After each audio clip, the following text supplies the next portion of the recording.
만큼 똥이 손에 묻었단 말이에요. 그러면 아유, 이 정도는 괜찮지 하면서 이렇게 닦고 요 손으로 밥을 먹고 요 손으로 아유, 집사님 안녕하세요 이렇게 악수를 하시는 분이 있으실까요? 여러분 난리 날 거예요. 씻는다고 그게 씻겨지나요? 냄새가 진동하는데.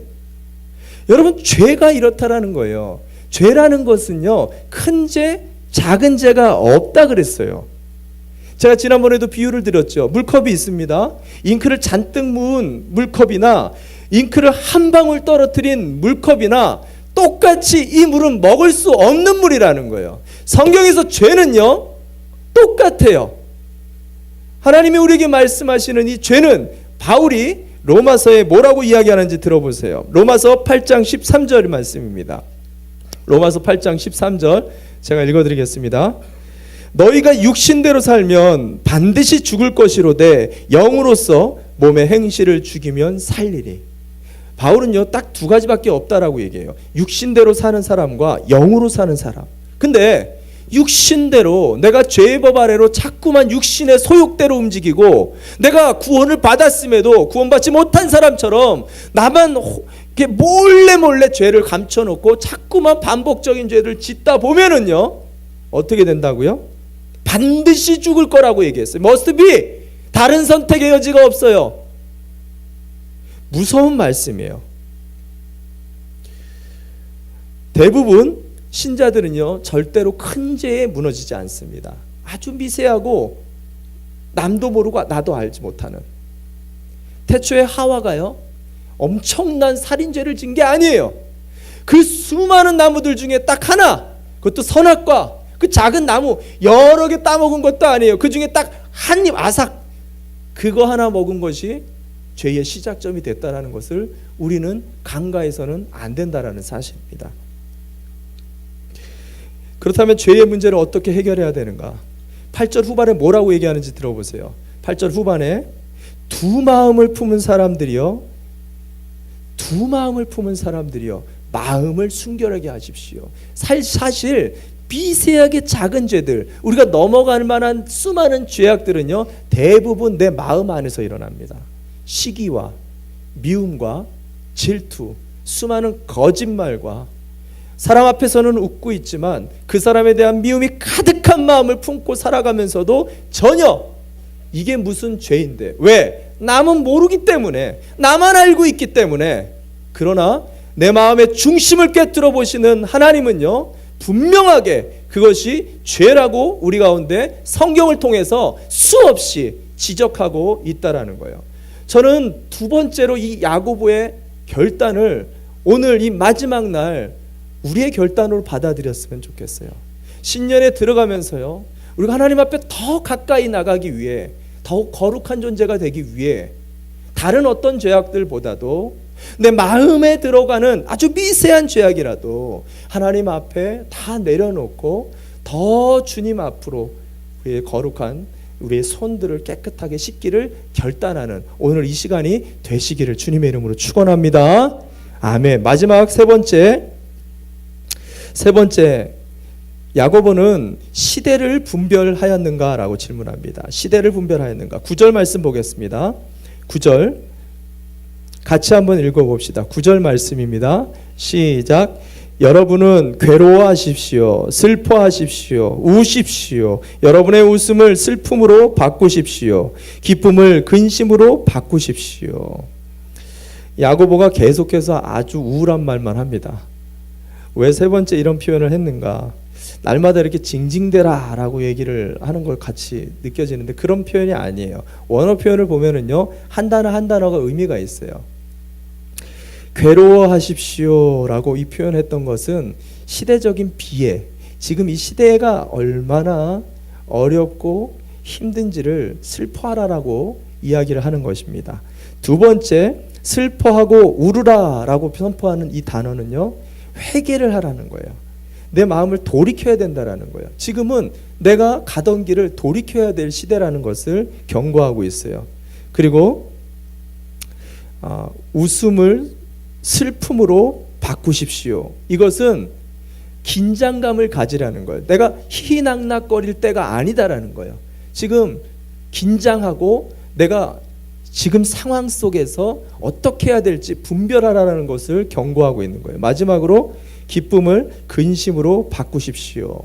이것은 이 시대가 종말의 시대를 걷고 있기 때문에 이 종말의 시대 안에서 내가 깨어 있으라고 경고하는 표현이라는 거예요. 한마디로 계속해서 반복해서 야고보가 지금 세 번째 이 송구영신 예배에 우리에게 경고하고 있는 말은 뭐냐면 이 시대를 분별하라라는 거예요. 정말 무서운 메시지를 우리에게 전달하고 있습니다. 제가 한국에 3주간 나가 있었었죠. 몇몇 목회자들을 만났습니다. 그분들이 대부분 공통적으로 저한테 하는 말씀이 그거예요. 한국 교회는 이제 끝났다라는 표현을 많이 썼습니다. 전도를 하는데 전도를 할 때 보통 선물을 주잖아요. 뭐 먹을 거나 이런 선물들을 줍니다. 그러면 사람들이 교회에서 나왔다 그러면 먹을 것도 안 받는다는 거예요. 선물도 전혀 안 받는다라는 거예요. 많은 목회자들이 또 많은 크리스천들이 이것 때문에 우리도 뭐 많은 미디어를 통해서 듣고 있지만 수많은 교회와 성도들이 더 이상 이제 교회 성장은 끝났다라는 거예요. 아니 이제 서바이벌, 교회가 살아남기도 어려운 시기를 지금 맞고 있다라는 거죠. 그러면서 많은 안타까운 표현들을 많이 들었습니다. 저는요 그 얘기들을 많이 들으면서 더 안타까웠던 게 뭐냐면 시대는요 제가 지난번에도 얘기했지만 절대로 변하지 않아요. 과거로부터 지금까지 인류의 역사는요 계속 악을 향해 갑니다. 반드시 멸망하게 되어 있어요. 이것은 우리가 뒤집을 수 있는 상황이 아니에요. 인류의 역사 자체가 인간은 악을 향해 가게 되어 있습니다. 모든 세대는, 모든 세계는 전부 다 멸망을 향해 가요. 문명은 발달할지 몰라요. 세상은 풍요로워질지 몰라요. 더 편리해질지 모릅니다. 그러나 악을 향해 가게 되어 있어요. 그게 종말의 역사인 거예요. 그렇다면 우리는 이 시대 안에서 어떻게 해야 되겠냐는 거예요. 저는요 교회가 성장도 좋아요. 부흥도 해야 됩니다. 근데 저에게 주시는 메시지는 이거예요. 시대가 얼마 남지 않았는데 주님이 찾으시는 한 영혼을 향해서 내가 오늘도 내 영혼이 깨어서 그 영혼을 향해서 나가야 될 사람이 필요한데 추수할 곡식이 이렇게 많은데 아직도 그 한 영혼을 위해 눈물을 흘리는 사람이 없다라는 게 저는 너무 안타까운 거예요. 수많은 교회가 성장이 멈췄대요. 수많은 교회가 부흥이 안 된다라는 거예요. 근데 더 안타까운 것은요 주님이 찾으시는 그 한 영혼을 위해서 탄식하는 사람이 없다라는 거예요. 여러분 이 시대가 어떤지를 빨리 분별해야 된다라는 것입니다. 예수님은 자신을 따르던 충성된 제자들과 함께 마지막 세대의 천국문 앞에서 상황을 이렇게 표현합니다. 누가복음 13장 26절과 27절에 이렇게 말합니다. 그때에 너희가 말하기를 우리는 주인님 앞에서 먹고 마셨으며 주인님은 우리를 길거리에서 가르치셨습니다 할 터이나 주인이 천국문을 쿵 닫아버리고 주인이 말하기를 너희에게 말하기를 나는 너희가 어디에서 왔는지 모른다. 불의를 일삼는 자들아 모두 내게서 물러가라 할 것이다. 성경의 곳곳을 보면은요 마지막 시대를 경고하고 있는데 열처녀와 같이 마지막 그 등불을 준비하지 못하는 게으르고 미련한 신부들을 경고하고 있다는 것을 우리가 잊지 말아야 된다는 거예요. 어두운 곳에서 슬피 울고 있는 주의 종들을 우리는 잊어버리면 안 된다는 거예요. 여러분 한 해가 가고 이제 새로운 한 해가 우리에게 옵니다. 또 한 해가 갔고 한 살을 먹었구나. 올해는 건강해야 되겠는데, 내년은 잘 돼야 되겠는데, 이런 막연한 생각을 가지고 있어서는 안 된다라는 거예요. 하나님이 우리에게 한 해를 주시는 진짜 이유는 우리의 인생을 유보시켜 나가면서 이 세대를 구원하기를 원하시고, 이 세대 가운데 생명을 전하기를 원하시고, 이 세대 단 한 영혼이라도, 한 나라라도 하나님께로 돌아오게 되어지는 날이 속히 오기를 기다리고 있다라는 거예요. 저는 우리 예수인교회만큼, 우리 성도들 한 명 한 명만큼 이 시대를 분별하는 깨어있는 마지막 시대에 주님의 신부가 되시기를 주님의 이름으로 축원합니다. 마지막으로 한 가지만 더 있습니다. 매듭이기 때문에 마지막 네 번째를 말씀드립니다. 야고보가 말합니다. 주님 앞에 낮추었는가? 한 해를 되돌아볼 때 내가 주님 앞에 낮추며 살았는가? 겸손을 이야기합니다. 10절 말씀을 보겠습니다. 10절 말씀.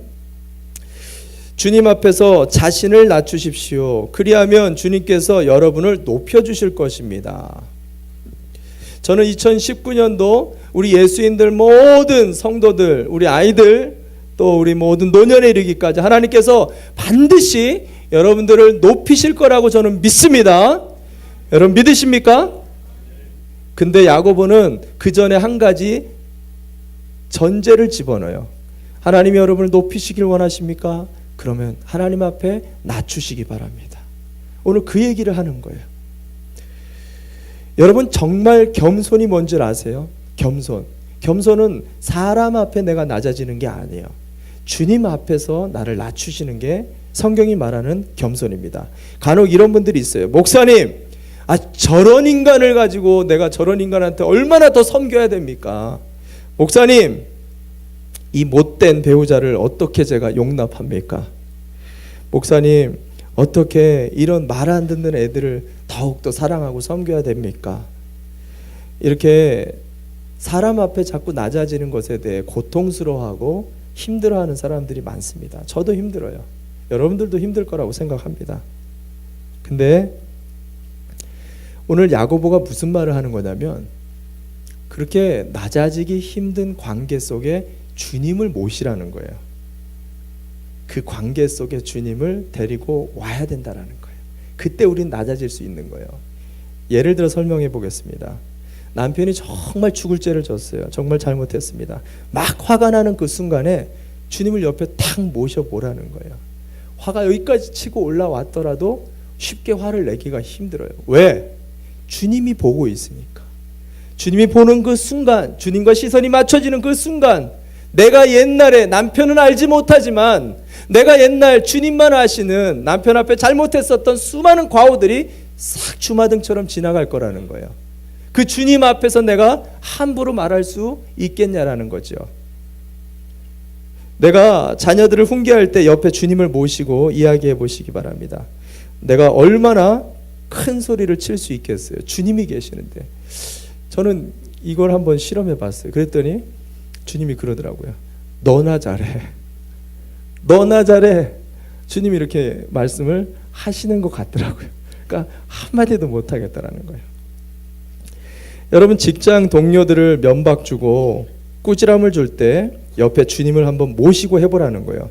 정말로 주님이 보고 있는데 내가 큰 소리를 칠 수 있겠냐라는 거죠.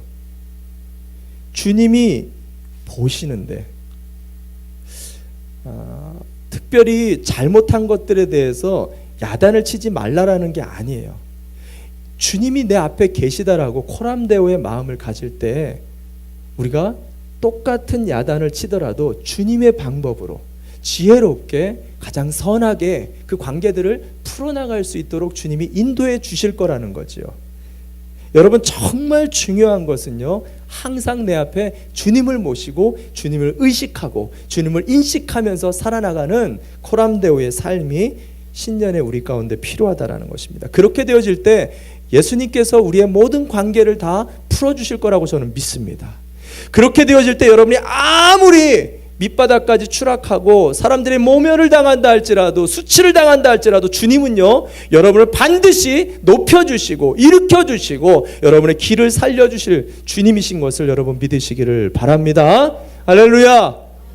오늘 이 야고보의 네 가지의 오늘 권면을 한번 머릿속에 한번 기억해 보세요. 제가 좀 많은 것들을 오늘 이야기했습니다.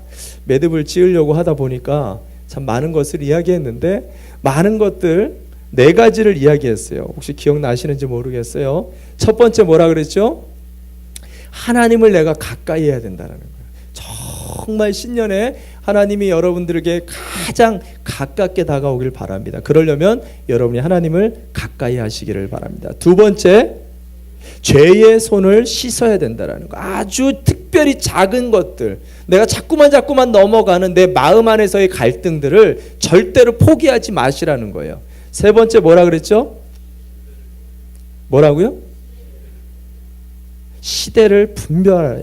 우리 교회는 정말로 목장 사역을 통해서 얼마나 영혼에 대해서 뜨거운지 몰라요. 시대를 분별하시기를 바랍니다. 마지막으로 네 번째 뭐라 그랬죠? 항상 주님 앞에서, 어딜 가든지 주님 앞에서, 누구를 만나든지 주님을 모시고, 주님 만나지 않았고 주님을 모시지 않았으면 그 사람하고 말하지 마세요.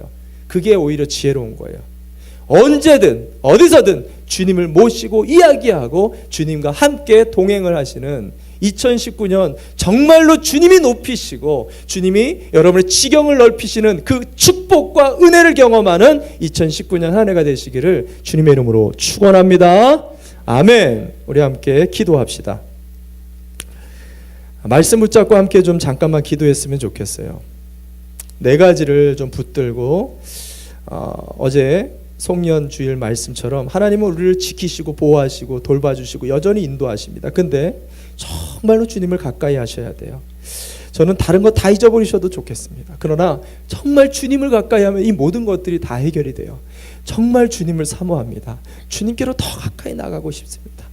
주님 앞에 더 거룩한 삶이 되게 하여 주십시오. 주님이 원하시는 시대를 살게 하여 주십시오. 주님의 뜻대로 코람대로 살게 하여 주십시오. 우리 그런 마음 가지고 이 시간 함께 주님의 이름을 부르짖고, 하나님, 저와 우리 가정과 우리 교회가 이 마지막 시대에 주님의 뜻을 분별하고 그 뜻 앞에 쓰임받는 우리 교회와 남은 생애가 되게 하여 주옵소서. 우리 주의 이름 부르짖고 합심해서 간절하게 우리 기도합시다. 기도하겠습니다.